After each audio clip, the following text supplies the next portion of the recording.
L'amour est dans le pré 2024, Karel est-elle toujours célibataire? Elle répond dans le prochain épisode.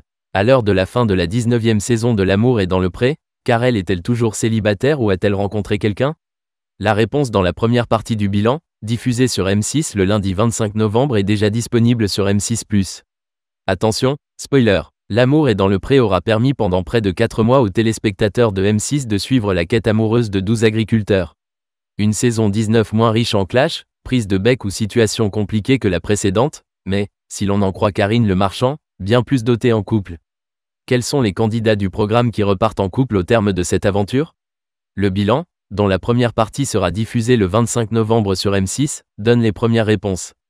Parmi les premiers participants à donner de leurs nouvelles, Karel s'est prêté au jeu des questions de l'animatrice.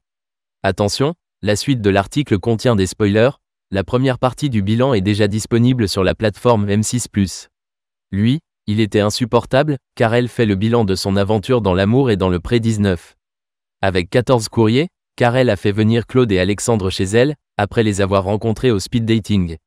Face à Karine Le Marchand lors du bilan et accompagnée de Manuela, elle note dans un premier temps qu'il est sans doute plus difficile pour les hommes d'écrire et qu'il y a sans doute une différence d'ego entre les hommes et les femmes. Par ailleurs, quand il s'agit pour elle de revenir sur son parcours, elle note un moment qui, pour elle, a été difficile. Continuer son travail quotidien en ayant 2 hommes chez elle. C'est compliqué de ramener 2 gars le même jour et de les impliquer dans mon travail. Je les aurais posés sur une chaise à côté, finalement, ça aurait été beaucoup plus simple, analyse-t-elle avec le recul.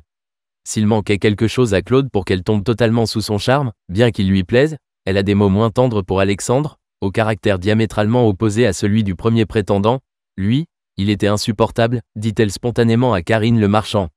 Mais alors, a-t-elle trouvé l'amour depuis?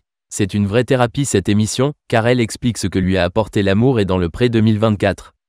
Pour Karel, au moment où le bilan était tourné en septembre, sa situation amoureuse n'avait pas évolué. Elle était toujours célibataire sans pour autant perdre espoir dans sa quête. Au-delà des critères, elle s'attache à d'autres aspects et notamment la quête d'un homme qui ne travaille pas à ses côtés, c'est vraiment une histoire de personne. Je suis indépendante sur mon exploitation, je tiens à y rester. Un mec qui comprenne mon métier, c'est indispensable, qui aime les animaux et vivre à la campagne. Il faut quand même qu'il y ait des choses à se raconter le soir ou le week-end, précise l'agricultrice. En guise de conclusion, elle ajoute, c'est une vraie thérapie cette émission. J'ai vachement évolué en 1 an. C'est avec émotion qu'elle conclut son bilan en tombant dans les bras de Karine Le Marchand et de Manuela, venue également donner de ses nouvelles.